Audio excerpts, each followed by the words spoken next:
Hello everyone, welcome to a new video for Bitcoin price prediction based on Elliott wave analysis. And starting on the daily chart, we are looking at our bull run here with our channeling, and we see of course our channel acceleration, a channel taken from the based on the wave 2 of course and the wave 3. We can see clearly in the price action today that the candles, green candles, are back to the chart, and of course we see a rejection from our base channel here. As expected before, as you remember, we said, of course, that this base channel might play as a support as well, and it can bring the price back turn to the inside, of course, of the acceleration channel, the same as we saw here. Now we are looking at it here. So probably, of course, yeah, we still, of course, are going back right now inside the acceleration channel. Very, very critical price action for Bitcoin right now between this bearish and the bullish scenarios, right?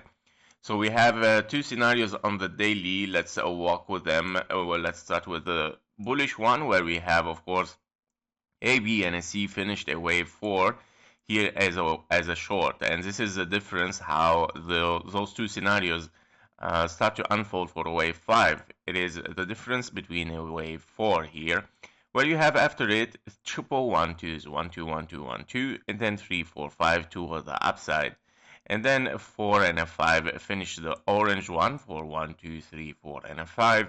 With it, you have finished a wave 3 in the yellow one, 1 2 3, and now currently you have to suppose to be in a wave 4 in yellow, right? Unless, of course, this wave 4 has finished here, but obviously this is not an impulse, right? In case we have finished, this is not an impulse, this is a correction, meaning there is continuation for the trend from the top, of course, since we have a correction in between, right? So the scenario is here, of course, you still can get a wave 4, but the correction might be a little bit longer here, A, B, and a C probably, or something like this, and then have one more leg, and then moving for higher. However, we have to mention that the time required for this wave 4 has passed almost the 2.5 time, or the double time of your wave 2 taken from here. Yeah. So as you can see, this is the gray dot line is your double time for wave 2.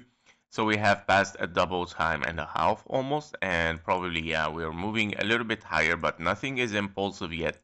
Yeah, unless, of course, if this has ended yesterday in the most rare case scenario that we talked about it in a running flat here, A, B, and a C. We're gonna talk about it again on the one hour chart in few minutes later. So let's see the bearish scenario. Your bearish scenario, and as you said, the difference is your wave 4 here as WXY, where you have a zigzag for W, a regular flat for X, and a triangle for your wave Y.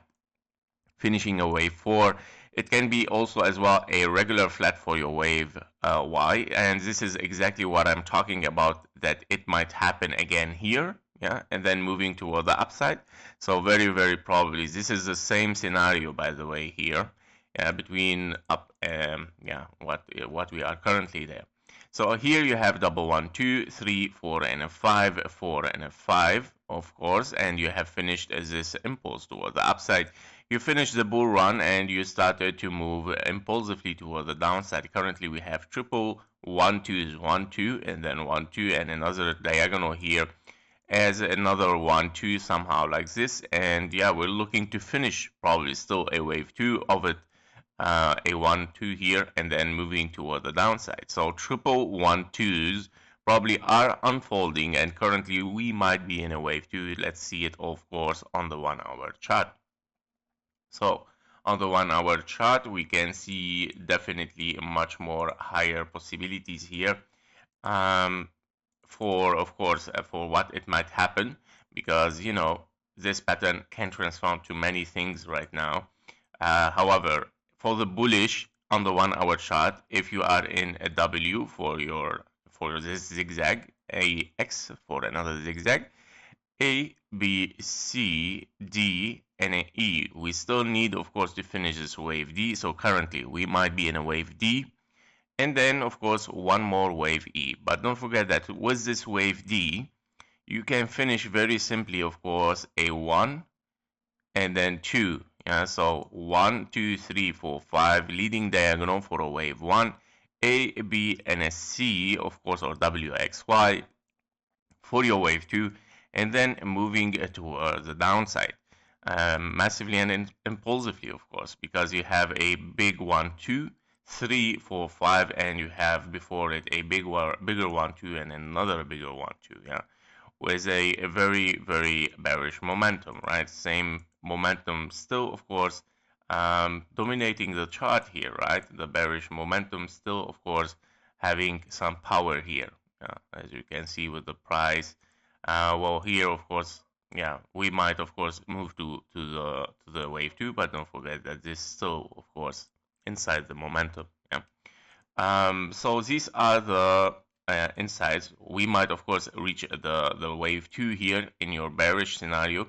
Your bullish scenario, of course, is finishing a wave E after a wave D, so surviving an impulse toward the downside, and then, of course, stopping here and starting, of course, an impulse toward the upside. Finishing meaning finishing A, B, C, D, and an E, of course. Your wave E might be finished here, and then, of course, movement, a new, fresh, bullish scenario, of course, an impulse toward the upside. So these are the main scenarios right now, the most possible and the most closest scenario to happen. In case that we are bullish or bearish, of course, it's a cross road here. It can be, of course, moving down in both case scenario. And then here is the major crossroad, I would say. If you are impulsive, you have to continue impulsively. If you are bullish, then you have to create a wave 1 here, 2, and then 3, 4, 5 towards the upside, breaking the wave 1, and of course confirmation for a bullish scenario. And let's take a look at KGT. Of course, for Bitcoin, we can see the pressure of selling is a very, very strong. Of course, in this area, the 500 here strength, and we can see, of course, a convergence with the tops here coming from yeah, the price action and the bearish convergence, right? While we see, of course, in the divergence here has been invalidated, meaning, of course, this leg will not take the high, meaning the bearish will still, of course, have a domination over this price action currently. So we're gonna wait and see, of course. Be careful from the news as well today. We have some existing home sales. Of course, it's not really big news that it might affect the market, but still it can make it a little bit volatile. The news is at 4 p.m., of course, European Eastern Time. Thank you for watching. Thank you for your likes and comments, and see you in the next one. Bye bye.